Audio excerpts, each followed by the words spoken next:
বৰ অসমৰ আদি ভূমিপুত্ৰ মিচিংসকলৰ পৰম্পৰা কেইবাটাও আছে। তাৰ ভিতৰত এটা হৈছে বীজ সিঁচাৰ পূৰ্বে যি আলি আই লৃগাং উৎসৱ পালন কৰা হয়। ইষ্ট দেৱতাক স্মৰণ কৰি, সূৰ্য দেৱতাক প্ৰণাম কৰি সকলোৱে আলি আই লৃগাং উদযাপন কৰে আৰু ইতিমধ্যে অসমত আলি আই লৃগাং উদযাপন হৈছে। আজি আমি দেখুৱাব খুজিছোঁ মিচিংসকলৰ আন এটা পৰম্পৰা, সেয়া হৈছে পৰাগ উৎসৱ। আৰু প্ৰত্যেকটো অঞ্চলতে একোখন গাঁৱে 4 বছৰৰ মূৰত পৰাগ উৎসৱ আয়োজন কৰে। ইয়াত বিভিন্ন ৰীতি নীতি পৰম্পৰা ৰক্ষা কৰা হয়। মিচিংসকলৰ যিটো অঞ্চলে এই পৰাগ উৎসৱ আয়োজন কৰে, তেওঁলোকৰ দূৰ দূৰণিলৈ বিবাহিত হৈ যোৱা যিসকলক জোৱাইসকলক নিমন্ত্ৰণ জনোৱা হয়, মিতিৰ কুটুমক নিমন্ত্ৰণ জনোৱা হয় আৰু ওচৰৰে একোখন বন্ধু গাঁৱক নিমন্ত্ৰণ কৰি সকলোৱে গাঁওবাসীয়ে একেলগে মিলিজুলি এখন মুকলি পথাৰত এই পৰাগ উৎসৱ আয়োজন কৰে। আজি আমি উপস্থিত হৈছোঁ বোকাখাতৰ উত্তৰ অংশৰ ব্ৰহ্মপুত্ৰৰ একেবাৰে দাঁতি কাষৰীয়া ভিতৰুৱা গাঁও অফলা গাঁৱত। আৰু অফলা গাঁওবাসীয়ে অহা মাৰ্চ মাহত তেওঁলোকে পৰাগ উৎসৱ আয়োজন কৰিছে। তাকে লৈ গাঁওবাসীয়ে আজি তেওঁলোকৰ যিখিনি পৰম্পৰাগত খাদ্য সম্ভাৰ তাৰ কাৰণে আয়োজন কৰিছে। মই প্ৰথমতে ভিডিঅ' জাৰ্নেলিষ্ট অমৰ বড়িৰ সৈতে মই দেখুৱাব খুজিছোঁ। ইয়াত যিসকল গাঁৱৰ মহিলাসকলে এনেকৈ ধান খেৰৰ তুঁহ জ্বলাইছে, জ্বলাই তেওঁলোকৰ ছাই প্ৰস্তুত কৰিছে আৰু ইয়াৰ পৰাই পৰ আপং ইয়াৰ পৰা তৈয়াৰ কৰা হ'ব। গতিকে গাঁওবাসীয়ে আজি প্ৰস্তুতি আৰম্ভ কৰিছে। একেধৰণে আমি দেখুৱাম এই অফলা গাঁৱৰ অঞ্চলত আজি আলু খেতি কৰা আলু আজি খান্দা হৈছে। ইয়াত বিভিন্ন ধৰণৰ ঔষধিসমূহ দ্ৰব্য সেইখিনি গোটোৱা হৈছে। ইয়াত ৰাইজে মিলি মুৰংঘৰ সাজিছে। একেধৰণে এই পৰাগ উৎসৱত আয়োজন কৰা সামগ্ৰী ৰাখিবৰ বাবে এটি ভঁৰাল ঘৰো সাজি আছে।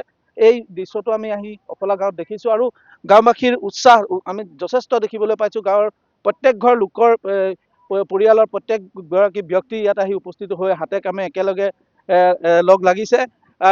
ইয়াত যিসকল পুৰুষ আছে, পুৰুষসকলে যিখিনি তেওঁলোকৰ কাম তেওঁলোকে কৰিছে আৰু খাদ্য সম্ভাৰৰ যিখিনি দায়িত্ব, সেই দায়িত্ব মহিলাসকলে লৈছে। আৰু দেখিছে আপোনালোকে ভিডিঅ' স্ক্ৰীণত যে মহিলাসকলে কি ধৰণে একেলগে বহি সকলোৱে মিলিজুলি কাম কৰি আছে। আজিৰ দিনটোত এইসকল লোক গোট খাইছে, আজি তেওঁলোকে একেলগে ভোজ ভাত খাব। গতিকে তাৰ বাবেও এটা সুকীয়া দলে আয়োজন কৰি আছে। ইয়াতো ভাগে ভাগে তেওঁলোকে এই পৰ আপঙৰ ব্যৱস্থাৰ কাৰণে যিখিনি দ্ৰব্যৰ প্ৰয়োজন সেইখিনি ইয়াত আয়োজন কৰি আছে। আমি দেখুৱাইছোঁ এয়া অসমৰ সম্প্ৰীতি, এয়া সংস্কৃতি। এনেধৰণৰ যিখিনি আমাৰ জাতি জনগোষ্ঠী আছে সকলোৰে নিজৰ নিজৰ কৃষ্টি ৰাখিবৰ কাৰণে তেওঁলোকে এই ধৰণৰ ব্যৱস্থা কৰে আৰু এয়া সমন্বয় সম্প্ৰীতিৰ বাৰ্তা, যিটো সকলোৱে মিলিজুলি খাব। যি জোৱাইসকলক নিমন্ত্ৰণ কৰিব, মিতিৰসকলক নিমন্ত্ৰণ কৰিব, আমাকো মাতিব, আমিও আহিম। গতিকে এই যি প্ৰস্তুতি, এই প্ৰস্তুতি আমি আজি অফলা গাঁৱৰ পৰা দেখুৱাইছোঁ।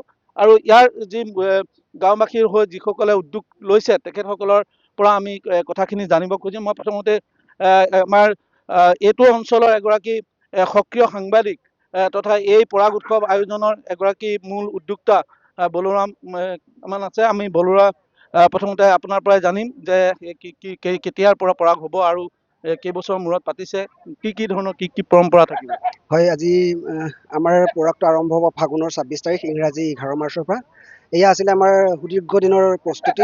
আজি 5 বছৰৰ পৰা পৰিকল্পনা কৰি থকা হৈছে, প্ৰস্তুতি চলোৱা হৈছে। আজি 52টা বছৰৰ পিছত আমাৰ অফলাত আকৌ পৰাগ পাতে। 52 বছৰ আগতে পাতিছিলে। তেতিয়া আমাৰ বুঢ়া বুঢ়ীসকলে তেওঁলোকৰ যিটো আশা আকাংক্ষা আছিলে, তেওঁলোকে জীয়াই থকা সময়ত আকৌ এবাৰ পাতিব লাগে। এইকাৰণে আমি এইবাৰ প্ৰস্তুতি চলাইছোঁ। যথেষ্টখিনি আগবাঢ়িছে কাম আৰু বৰ বিশেষ নাই আৰু কাম। আজি আপং বনোৱা হৈছে। আপং বনোৱা কামৰ পিছতে আমি চিঠি বিলোৱা কামটো কাইলৈৰ পৰা আৰম্ভ কৰিম। ইয়াত কি থাকিব? পৰাগ উৎসৱত কি খাদ্য সম্ভাৰ কি থাকে পৰম্পৰাগতভাৱে আমাৰ পৰ আপং থাকিব, গাহৰি মাংস থাকিব আৰু ভাত থাকিব ৰাইজক। আৰু চবকে যিমান আমাৰ প্ৰায় প্ৰত্যেক দিনা 10,000 মানকৈ মানুহক আমি শুশ্ৰূষা কৰিব লাগিব। প্ৰত্যেক দিনা আমি দুসাঁজকৈ ভাত খুৱাব লাগিব। আৰু যিমান আলহী হ'ব, এই গোটেই আলহীখিনি থকা মেলাৰ ব্যৱস্থা আমি কৰি দিয়াৰ 5 দিনীয়াকৈ হ'ব, এটা বৃহৎ আয়োজন আচলতে। বৃহৎ আয়োজন, বহুত ডাঙৰ আয়োজন। এইকাৰণে ইমান সুদীৰ্ঘ 52 বছৰৰ পিছতে আমি পাতিব পাৰিছোঁ। এইটো বহুত যথেষ্ট খৰচী আছে। এতিয়া ইয়াতে আমাৰ প্ৰায় 16 লাখ মান টকা খৰচ হ'ব। বাজেট 16 লাখ টকাৰ বাজেট লৈছে। কি কয়, গোটেই আয়োজনক সকলো লোক একেলগে ব্যস্ত হৈ আছে। এইটো আমি আজি এই আগত তেখেতে কৈ গৈছে 52 বছৰৰ মূৰত পাতিছোঁ। ইয়াত আয়োজন থাকিব মানে অকল দুসাঁজকে মানুহক ভাত খোৱা হ'ব, আৰু ইয়াত শদিয়াৰ পৰা ধুবুৰীলৈ প্ৰায় আমাৰ মিচিং মানুহ বা বেলেগ মানুহকেইটা চব আহিব ইয়াত চাবলৈ আহিব। কিছুমানে যে এনেকুৱা গাঁও আছে, কিছুমানে একেবাৰে 100 বছৰো এইটো নাই কৰা, এই গাঁওবিলাকে ইয়াত দেখি আকৌ যে ইঙঠিও তেনেকৈ কৰিম বুলি কৰিব মানে। হয়, মই মহিলাসকল আছে, মহিলাসকলে কামত ব্যস্ত হৈ আছে, কথা পাতিম। বাইদেউ কি কৰি আছে এইটো? চাইমদ বনাই আছো। এইটো কেনেকে বনাই? এইটো কি আছে ইয়াত? ইয়াত তুগুৰি আছে, তাৰপিছত চাউল। কি চাউল এইটো? এইটো কিবা ভাতৰ চাউল? ভাতৰ চাউল। বৰা চাউলো মিক্স থাকে? বৰা চাউলো মিক্স কৰিছে। বাও ধানৰ চাউলৰ আছে, ৰঙা যিটো চাউলটো সেইটো আছে, আৰু জহা আছে, চব মিক্স আছে। আমি 80 টকা অসমীয়া ফাগুন মাহৰ 26 তাৰিখে আমাৰ আৰম্ভ হ'ব। তাৰ কাৰণে আমি মহিলাসকলে ৰাতিপুৱাই ৰঙৰে ওলাই আহি আমি চাইমদ এনেকে প্ৰস্তুতি কৰোঁ। 52 বছৰৰ পিছত ইয়াত বহুত ভাল লাগিছে, মানে ভাষা নাই মানে বুজাবলৈ, ইমান ভাল লাগিছে মানে। সেইকাৰণে আমি ৰাতিপুৱাই মহিলাসকলে সুদাটো খাই মেলি ইয়াত গোট খাইছোঁ।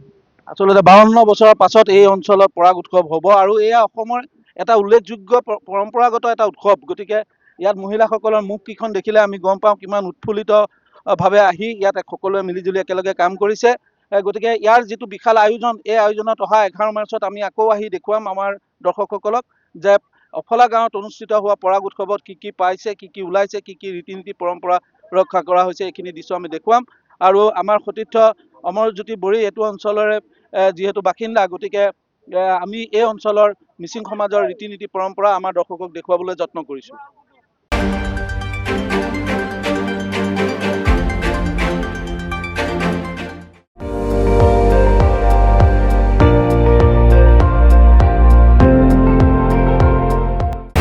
আপুনি চাই আছে ND24, সৰ্বশ্ৰেষ্ঠ নহয় সৰ্বোত্তমৰ দৌৰত।